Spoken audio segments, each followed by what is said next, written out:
right? So these are deep-seated survival mechanisms. Now, the problem is when you're going to school every day, I mean, you rattled off a number of years. Imagine this happening to the brain over and over and over again.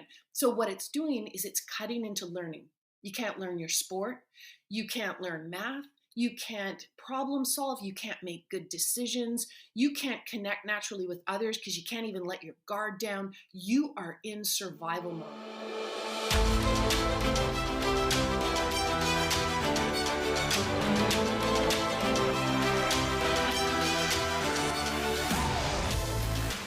Welcome to the Cutting Edge Coaching Podcast, where we believe coaches are some of the most important teachers and leaders in the world, and they deserve to be supported. I'm your host, Luke Gromer, and every week we're bringing you conversations with coaches, experts, and leaders from across sports that will give you practical ideas and strategies that you can apply in your coaching to develop high-performing teams and high-character people. Coaches, I'm excited to welcome Dr. Jennifer Fraser to the podcast. She's the author of The Bullied Brain and Teaching Bullies. She's a best-selling author, award-winning educator, and an evidence-based coach. In this conversation, we dive into the impact of bullying on the brain, the traumatic bullying experience her son went through at the hands of his coaches, and more. As always, if you enjoyed this episode and want to grab a copy of the free podcast notes, just go to cuttingedgecoach.com/podcast or click the link in the show details to download a free PDF of notes from this episode or any episode of the podcast. And if you'd like word-for-word transcripts of the podcast, you can also go to cuttingedgecoach.com/podcast to sign up to support the show and get access to word-for-word transcripts from each episode. Just go to cuttingedgecoach.com/podcast to get the free podcast notes or transcripts. Now to part one of my conversation with Dr. Fraser. Enjoy the episode. Coach is really excited to welcome Dr. Jennifer Fraser to the podcast. She's the author of The Bullied Brain. Dr. Fraser, I really appreciate you taking the time to join me and talk today. And I want to talk first about this. I was pretty bullied extensively, actually, from about, I would say, 4th, 5th grade through 8th, maybe beginning of 9th grade. Experienced a lot of bullying, and it was not the best time of my life. Tell me all about what happened to my brain in those 4 or 5 years, because I'm guessing this may give me some insight into myself. It's an excellent question. I mean, and the thing is, bullying is so rampant. I think there's few of us, really, Luke, who can say that we've never been bullied or that we've never been the one who exhibits these bullying behaviors. So it's gotten to be so common in our culture and even among our child populations that we sort of think that it's just a natural phenomenon, but it actually isn't. It's a very unusual, unnatural brain behavior to do. And I'll just explain that. So imagine a child comes to school or they go to their sport practice and they're not looking to learn. They don't want to practice their sport. They're not excited about play. They're not wanting to hang out with their friends. They don't want to make a connection with their coach. They're actually looking for somebody that they can unload a bunch of psychological, arguably brain traumatized material on. They are looking for a target. And so you've got to, in that instance, immediately think of the kids that bullied you. You've got to realize that they're coming from some kind of place of terrible lack, like emotional neglect or abuse or trauma, or there's something really haywire in their life that is driving them to bypass all of the natural things that brains want, like learning or social connection or challenge, any of these things that brains really do seek. And it's really healthy for brains, just like air is healthy for lungs. You know, brains are seeking learning and social connection. Well, these brains are so damaged already in childhood that they are seeking to do aggressive harm to someone. So, I mean, my argument in the book is that we need to start treating this phenomenon as a medical crisis. These kids they are manifesting signs, red flags of mental health crisis. And instead we treat it like a discipline issue, like, oh, this child is immoral. They are not behaving properly. We are going to penalize them and teach them never do this again. Well, If they had any kind of a brain choice, I can assure you they would not be bullying. What they're telling their culture and the adults in their culture is that they are suffering. And I'm not excusing the behavior, it's incredibly damaging. And so, as to your question, like, what is it doing to your brain? It's doing a lot of significant negatives to your brain. So, imagine if you're a child who's being bullied or abused by an adult or bullied by another child, your brain is in hypervigilance mode. Its goal is to help you survive at all times, and it knows that this is a threat, especially if it's a powerful adult. The threat is enormous. Even if it's a child, the threat is significant. So your brain is pumping up a whole bunch of stress response in the form of cortisol and adrenaline. It's preparing you to fight because that's how you're going to survive. You're either going to fight this kid or you're going to try and escape the bullying, which is flight, or you're going to just try and paralyze yourself, like freeze, just like an animal in nature so that it doesn't notice you. The quieter you are, the more still you are, the more you cast your eyes down and take a shame pose and cower, the less they're going to attack you. Right? So these are deep-seated survival mechanisms. Now the problem is when you're going to school every day, I mean, you rattled off a number of years. Imagine this happening to the brain over and over and over again. So, what it's doing is it's cutting into learning. You can't learn your sport. You can't learn math. You can't problem solve. You can't make good decisions. You can't connect naturally with others because you can't even let your guard down. You are in survival mode. And really, the science is concerning when you look at what cortisol constantly pumping up into the brain and body do. It hurts blood vessels. It damages brain architecture. You can see it on a brain scan. It makes physical anatomical changes to the brain as well as hurts the immune system. Like I could go on and on about how negative cortisol is when it's unnaturally pumping up. Not just hey, there's a predator, I need to escape or I need to fight it.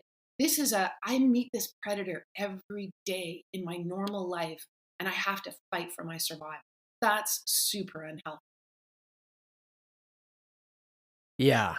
I appreciate you sharing that, and even reflecting back on that time of my childhood. It's like, yeah, I was on edge a lot, right? Might be how you refer it. Like you're nervous, you're scanning, you're trying to figure out, okay, am I okay here? Is there a threat here? How am I going to handle it? Uh, Here's the other piece of this, and I'm just curious again for your thoughts and responses to it. My story, though, is unique in that, well, one, I went to a smaller school. And so, uh, like, I mean, I think there was like 13 guys in my grade, 13 boys in my grade. So it was a small grade, right? Small school overall, only a couple hundred kids in high school. And um, so it wasn't like I could just go hop in with another group of guys or another friend group because there just weren't that many. But the amazing thing, and the thing that I'm really grateful is actually that most of and many of those kids that I was bullied by in those years ended up actually becoming some of my best friends, and like very healthy relationships with them. They were groomsmen of my wedding, and I still have great relationships with them to this day. Uh, so tell me your thoughts on that. Like how does that happen? Because obviously, at some point my brain recognized, okay, the threat is gone. I guess maybe let's talk about like some of the healing that maybe has to occur after individuals have experienced bullying, or just your thoughts or reactions to that part of my journey with it. I think it would be so interesting to talk to your friends, now friends, once bullies, and get them to talk about what they remember in terms of crossing that line from I need to be really aggressive. I need to somehow lower this person's sense of selfhood, whether it's status for themselves that they're seeking or whatever. And moved into, I actually just want to connect. Like I appreciate. And what's really interesting to me about that is that on the one hand, I imagine, and you can correct me if I'm wrong, I imagine that you probably are, even at that time in your life, you were a very strong individual, like had sense of selfhood, came from security, I'm guessing, in your own family and your own home, and you knew who you were.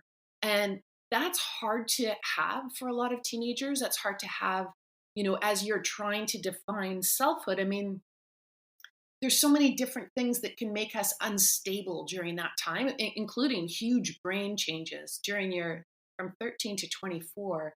The adolescent brain is undergoing an enormous amount of changes. And one of the big changes is the brain is driven by evolution and endocrinology to get out into the world and find a new tribe. It's the brain is pushed, it's reward seeking, it's risk taking, it's very emotional, but it's seeking a new tribe separate from the family. And of course, the brain is driven by evolution to reproduce. So it's natural, but it starts at around 13, so very early. And you get rewards for being an adventurer and taking risks and leaving the family cave and stop listening to your parents and suddenly really connecting with peers and seeing who you are in that new environment. And so what I think what happens a lot of times with bullying, and I wish it was something that we could talk to kids about more, is that when you're bullying somebody, it's oftentimes that you want something that they have. So you want their family, or you want their confidence. You want their academic skills, or their talent on the basketball court, or their friendships, or you want to somehow get something from them, but you don't know how to do it in a healthy, appreciative, caring connection way. I guess you're feeling so much lack or trauma yourself that you don't trust that you can just be connected.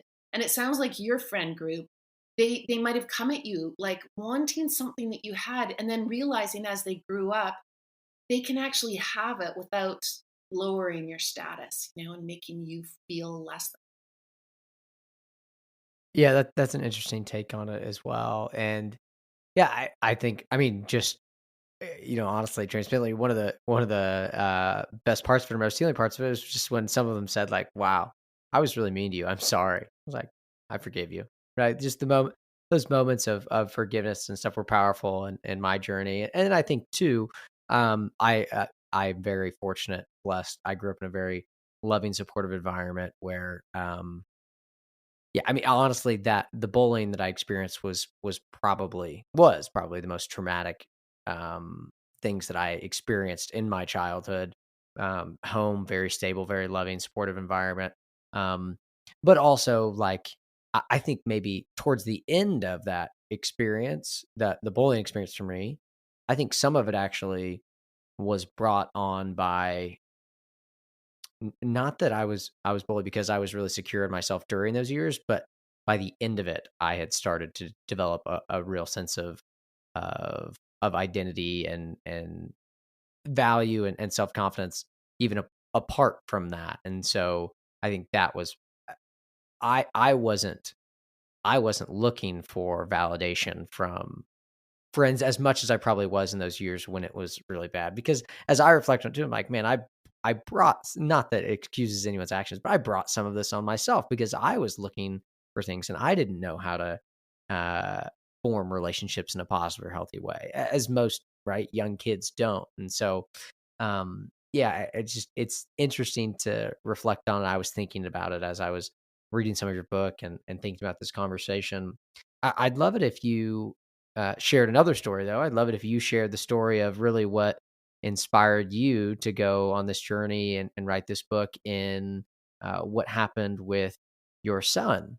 And you mentioned it earlier around there's different dynamics between peer to peer bullying and peer to adult, and especially the power dynamics that exist in the adult to child or adult to right, or even just like leader to subordinate bullying that happens, I think. So tell us the story of your son's experience and kind of how that inspired you to go on this journey that you've been on. Well, so without going too far back, I have a PhD in comparative literature. And a lot of people don't know what that is. It's a kind of unusual academic training. And I did my PhD at University of Toronto. And we were trained to take different discourses. So, like, take something like basketball and put it into the arena with economics and psychology and see how the conversation changes.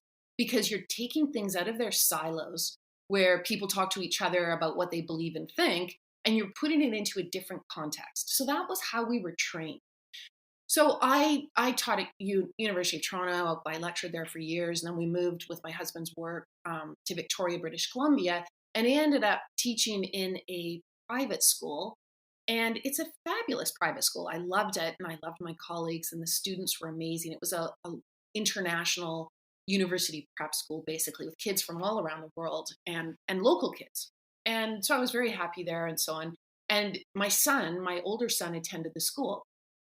And I mean, when you look back, you can see all these signs, but in the moment, it's like you put blinders on because you don't know what to do about it and you just don't know how to cope. And so you just deny and dismiss that things are happening. But, looking back, there was just so many red flags that there was a serious problem at the school with bullying, basically. So I, uh, my son was away playing basketball it's called the provincial championships here. It would be like your state championships. And he was in grade 11. He's playing basketball, and a parent contacted me, and her son was there too. And she said, I'm getting these texts from my son, and he's saying he can't take it anymore. And I won't repeat, Luke, on your podcast, the language, but let's just imagine a lot of F bombs combined with homophobic slurs and, retards, you're effing retards and effing pathetic and this kind of language. And it wasn't student athlete to student athlete. It was the two coaches who were teachers, my colleagues. So that set in motion a massive train wreck, let me just say, because I mean, what I found out, and I think this is the most important piece. The science is important, but the other part that's important is we've constructed a social system, a cultural system that really fails. It's like what you were talking about with kids. We don't teach kids healthy social interaction. We think that they just know how to do that. And, we spend lots of time teaching them language and reading and writing and math and science and geography, but we really don't help them learn social, emotional, psychological, neuroscientific material that would actually help them be happier, healthier, more high performing people, whether it's in athletics or academics or personal life. And I think that needs to change. So with my son, what happened was I came up against a big broken system. And I've been unpacking it ever since and trying to find ways to change how we understand bullying and abusive behaviors and how we address them when they actually happen. Like, how do we report? How does it get solved? How does healing take place? Like, where does forgiveness come in? Obviously these teachers needed psychological help. They're manifesting really, from a scientific point of view, mental illness, and they didn't get the help that they needed. There was a big cover up took place, and it just keeps lurching along in this destructive way. So with my work, like with the Bullied Brain, the subtitle is Heal Your Scars and Restore Your Health. My goal is to really set in motion healthy change. And I'm happy to report that my son, he was a very competitive athlete, very talented athlete. He'll never play his sport again. But he took all of the skills he has from basketball and he's channeled them into the film industry. And so, basketball, he's 6'4" and like just nothing but muscle, and he floats around the film set. You can't touch anyone, bump anyone. You're carrying incredibly expensive, heavy, and delicate, in a sense, film equipment. You're always on camera. You have to have immense empathy and team dynamic at a really high level. So, basketball just gave him so many gifts in his profession, but he'll never play again. Yeah, it's so interesting. And one of the things that I found that was fascinating about the story that you shared as I was reading it in the book is that your son was actually having a physical response and reaction to the bullying that he was experiencing. And when he was removed from the situation from that team, it stopped. Am I remembering that correctly? Yeah, that's exact. So we originally were talking about cortisol. Cortisol, it's a really healthy, necessary stress hormone. But when it's constantly bathing the brain and the body because the bullying and the abuse is relentless and it doesn't stop, and you're at practices 5, 6 days a week, and then you play a game, and these guys are highly abusive, um, your cortisol gets out of control, and it doesn't, the body stops being able to monitor it and bring it back to a normal base level. So our son's mouth was covered after this tournament, was covered in like basically bleeding ulcers, and which is normal. Like it's cortisol. Imagine the cortisol. You're seeing it there in the mouth. Imagine what it's doing to brain structure. It does damage to the brain. This is why, when kids are being bullied, their grades drop hugely. That's why. It's not because they're feeling super emotional. It's because their brains are getting literally physically harmed. And you can see these neurological scars on brain scans. And most people don't know that. And so this is why I'm like really trying to get that information out there. I think everyone needs to know this. Yeah. Yeah. That's it's just sad and hard to hear, honestly. Um, will you talk to me about some of the conversations that you had with your son when this all came about? Because one of the things I'm thinking about, you started to allude to it, of like, you really have a system that doesn't, you're talking about really educate, but also I would say in some ways doesn't protect the kids. Um, that right in a lot of sport contexts, it's like 1, 2 adults with these kids and free reign, and it's in a lot of situations it'd be hard to know if anything was ever happening. Like I have empathy for you and the other parents. For like most of the time they're practicing behind closed doors, no one knows, and really, unless a kid says something, you wouldn't know to necessarily be concerned always. And maybe there are some other warning signs, but will you talk to me about like some of those conversations, and how, how or why were your son or those other athletes willing to share? And maybe how, as as parents or even coaches, how can we um, make sure that we're able to have those conversations to figure out, oh, if something is wrong here, and needs to be addressed? Because yeah, I think that's a hard piece of it. It's a really hard piece. It's something that I spend a lot of time thinking about. So, first of all, for parents listening to this and for other coaches, as soon as you have somebody discouraging you from going to practice or not wanting witnesses at the practice, like other coaches and so on, that's a red flag. Uh, you know, Sometimes like ESPN or Sports Illustrated, they ask that question: Why do we see so much abuse in basketball? And you could ask the same question with gymnastics. How come there's so much abuse in gymnastics? Well, it's because you can close the door.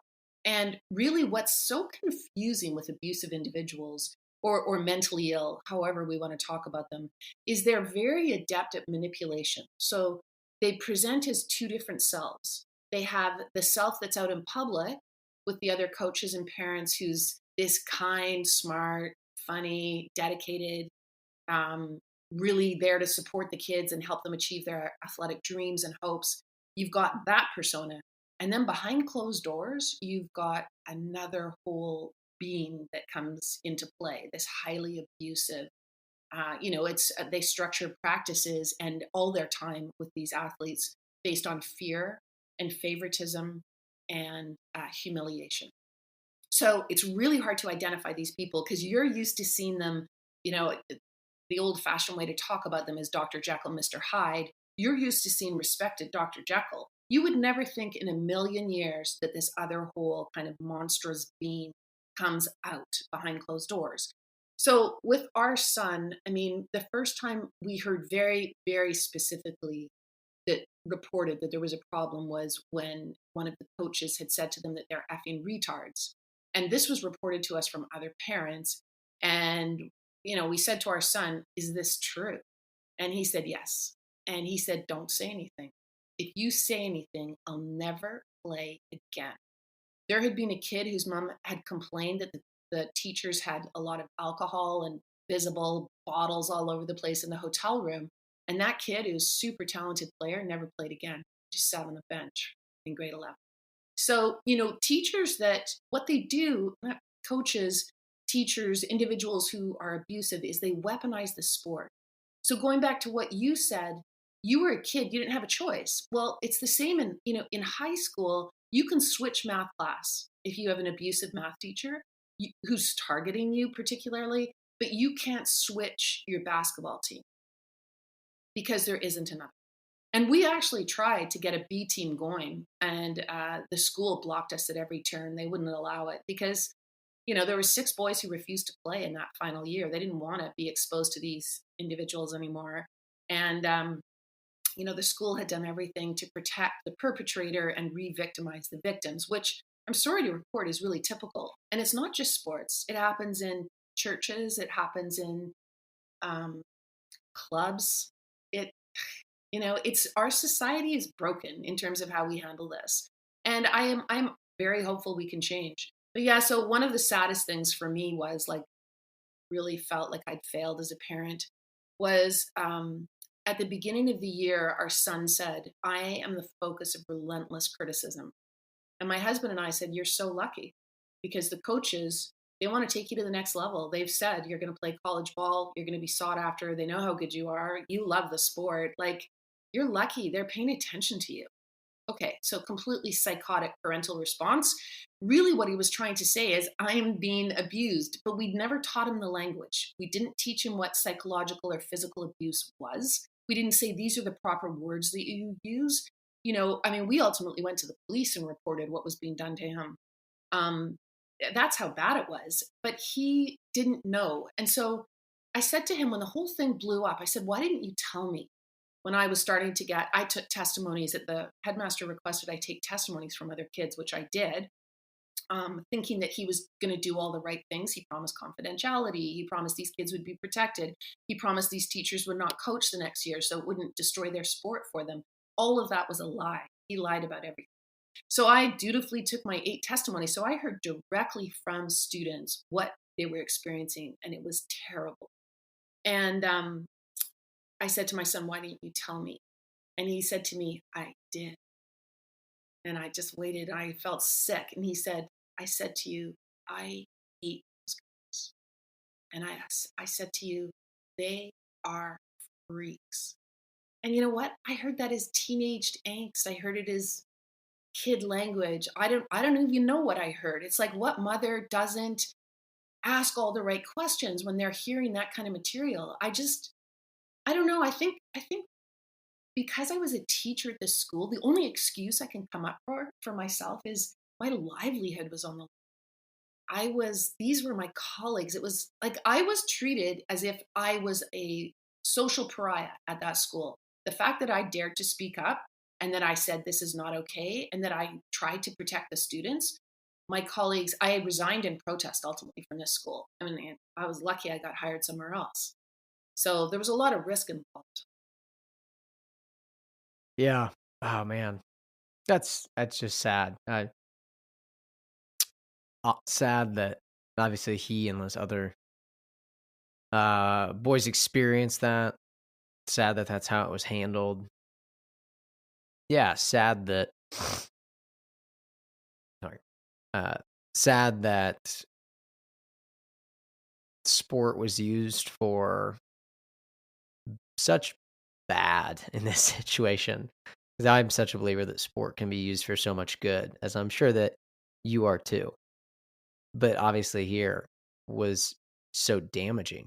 And then, like you said, it's sad how people and a system often handle that. And I think you bring up a good point, a hard point, but a good one too, just as parents or even as coaches, right? Like maybe you're a coach and a player that plays basketball for you starts talking to you about another sport that they play and how they're treated in that environment. I think it'd be really easy as coaches to say, oh, to kind of dismiss it. But maybe we need to take them a little more seriously and to listen and to recognize, okay, wow, if they're saying that about this environment, that they are treated this way or they feel this way about the coach, we should be less quick to say, oh, they're just mad about playing time. Oh, they're just mad about blah, blah, blah. Or, oh, this parent's just a crazy parent, or this kid is just not very tough. And we should be much more quick to ask some questions to just ensure, first and foremost, that these kids are safe. Right? Like, if there's not yeah, man, uh, Dr. Julie McCleary, she's a researcher at the University of Washington in coaching and coach education. And she talks about like really the first uh, role of a coach or in sport. It should be similar to what it is for medical professionals of do no harm.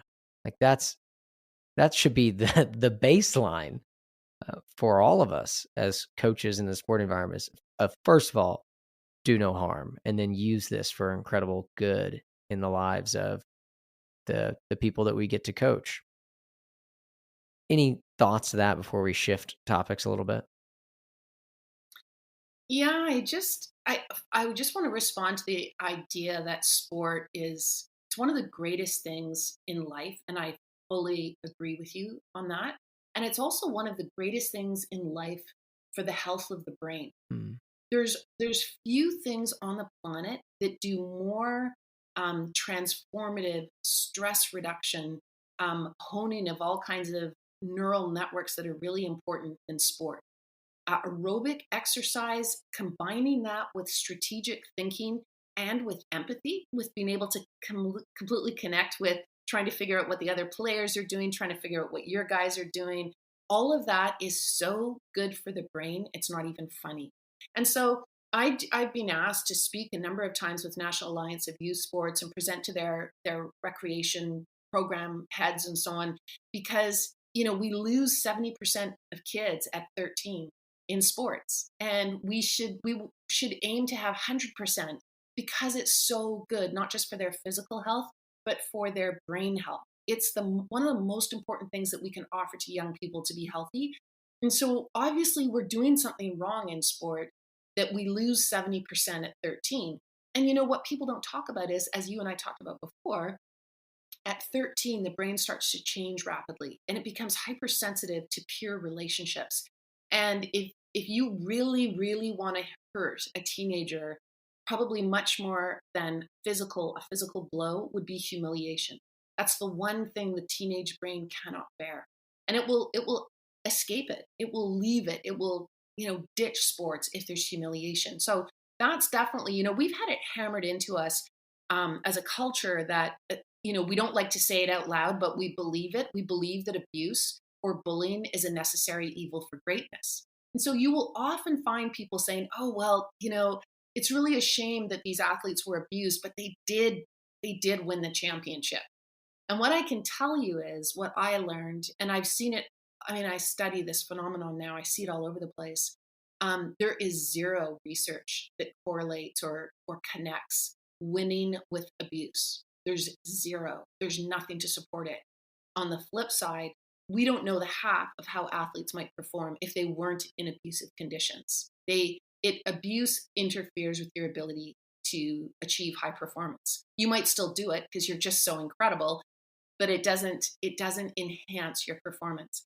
And so with my son, when he was away at this basketball tournament, my husband, who played hardcore hockey and every other sport all his life, he phoned me. I'm not a big sport person. He phoned and he said, "Oh my God," he goes, "they don't want to win."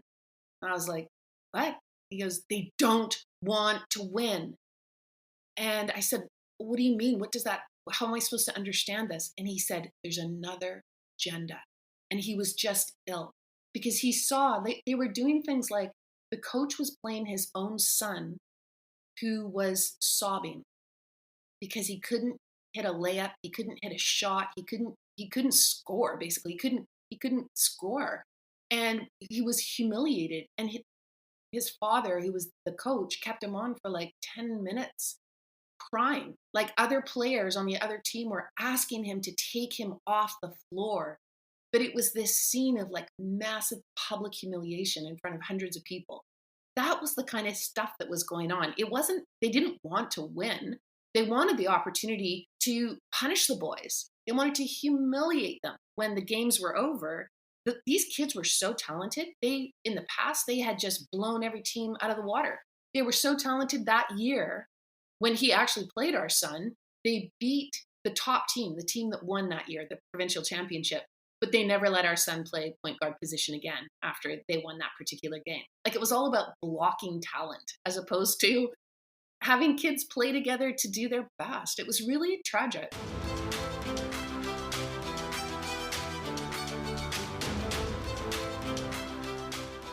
Coaches, thanks for listening to this episode. I'll be back next week with part 2 of this conversation with Dr. Fraser. You can find links to connect with her and get her books in the show details. As always, if you enjoyed this episode and you want to grab a copy of the free podcast notes, just go to cuttingedgecoach.com/podcast to download a free PDF of notes from this episode or any episode of the podcast. Thanks for listening to the podcast and keep making a positive impact on those you coach.